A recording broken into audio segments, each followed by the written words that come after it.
My vagina is a shell, a round, pink, tender shell, opening and closing, closing and opening. My vagina is a flower, an eccentric tulip, the center acute and deep, the scent delicate, the petals gentle but sturdy. I did not always know this. I learned this in the Vagina workshop. I learned this from the woman who runs the Vagina workshop, a woman who believes in vaginas, really sees vaginas, who helps other women see their own vaginas by seeing other women's vaginas. In the first session, the woman who runs the Vagina workshop asked us to draw a picture of our own unique, beautiful, fabulous vaginas. That's what she called it. She wanted to know what our own unique, beautiful, fabulous vaginas looked like to us. One woman who was pregnant drew this big red mouth, screaming with coins spilling out. Another, very skinny woman drew this big serving plate with a kind of Devonshire pattern on it. I drew a big black dot with little squiggly lines all around it. The black dot was equal to the black hole in space. And the little squiggly lines were your people or things, you know, just the basic atoms which got lost in there. I had always thought of my vagina as a kind of anatomical vacuum, randomly sucking up bits and particles from its surrounding environment. I did not think of my vagina as something attached to me. In the workshop, we were asked to look at our vaginas using hand mirrors. Then, after careful examination, we were to report verbally to the group what we saw. I have to tell you this. Up until this point, everything I knew about my vagina was based on hearsay or invention. I had never really seen the thing. It had never occurred to me to look at it. My vagina, for me, existed on an abstract plane. It felt so reductive, so awkward how we were looking at it in the workshop on our shiny blue mats with our little hand mirrors. Kind of reminded me of the early astronomers, how they must have felt with their primitive telescopes. I found it quite unsettling at first, my vagina. Kind of like the first time you cut open a fish and you discover this whole other bloody, complex world just there, right under the skin.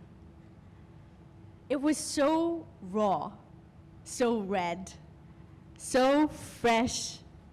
And what surprised me the most was the layers. Layers after layers opening up into more layers.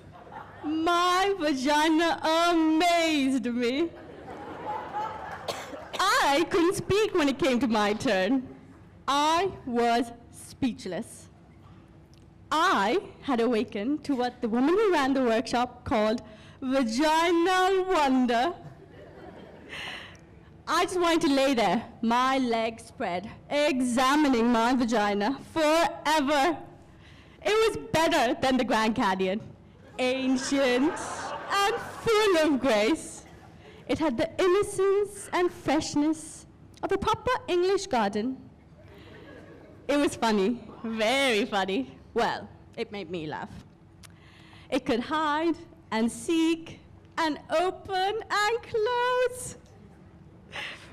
Then, the woman who ran the workshop asked how many women in the workshop had orgasms. 2 women tentatively raised their hands. I didn't raise my hand, but I had had orgasms. I didn't raise my hand because they were accidental orgasms. They happened to me. They'd happen in my dreams, and I'd wake in splendor. They happened a lot in water, mostly in the bath. Once in Cape Cod, They happened on horses, riding bicycles, sometimes on the treadmill at the gym.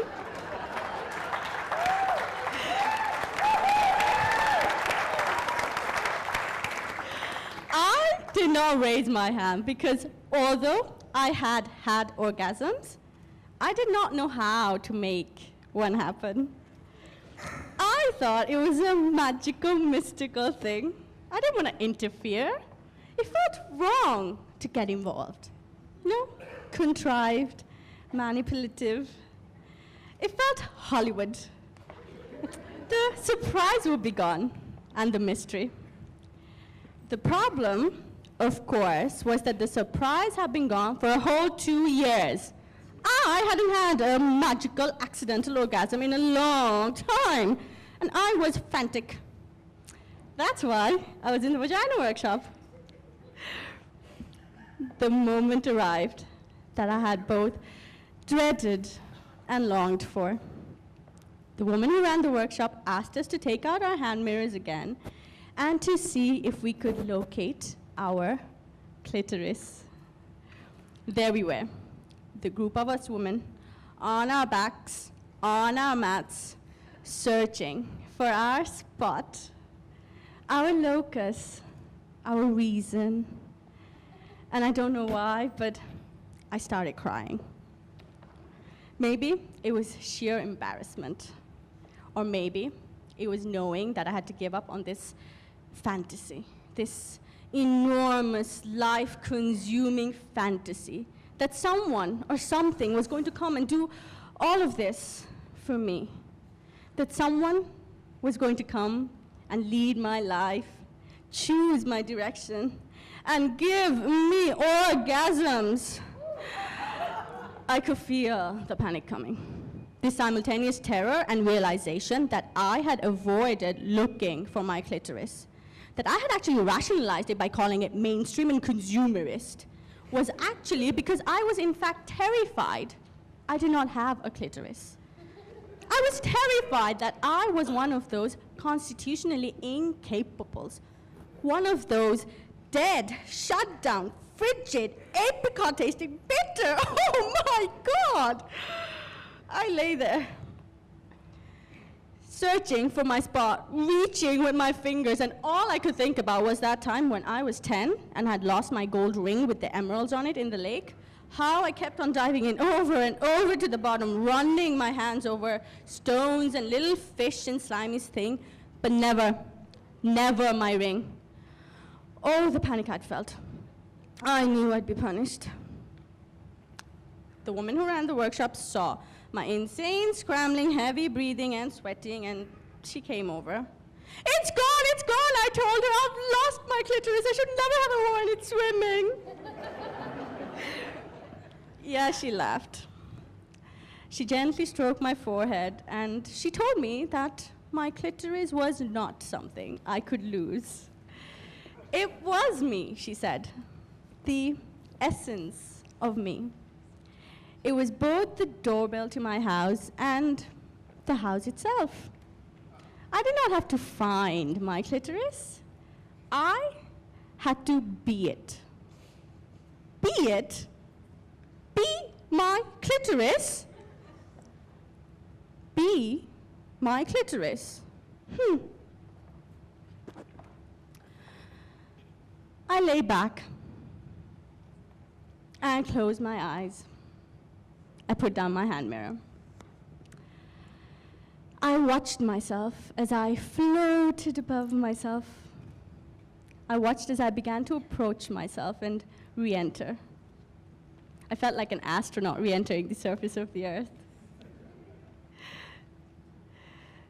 Then, slowly, I came into my muscles and blood and cells, and slowly I slid into my vagina. It was suddenly easy, and I fit. I was all warm and ready and young and pulsing and alive. Then, with my eyes still closed, without looking, I put my finger on what had suddenly become me. There was a little quivering at first, which urged me to stay. Then the quivering became a quake, an eruption, the layers dividing and subdividing. The quake broke open onto an ancient horizon of lights and silence, which opened onto a platform of colors and music and innocence and longing, and I felt connection.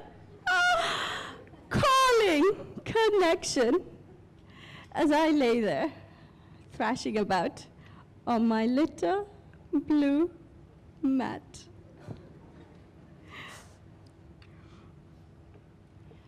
My vagina is a shell, a tulip, and a destiny. I am arriving as I am beginning to leave. My vagina, me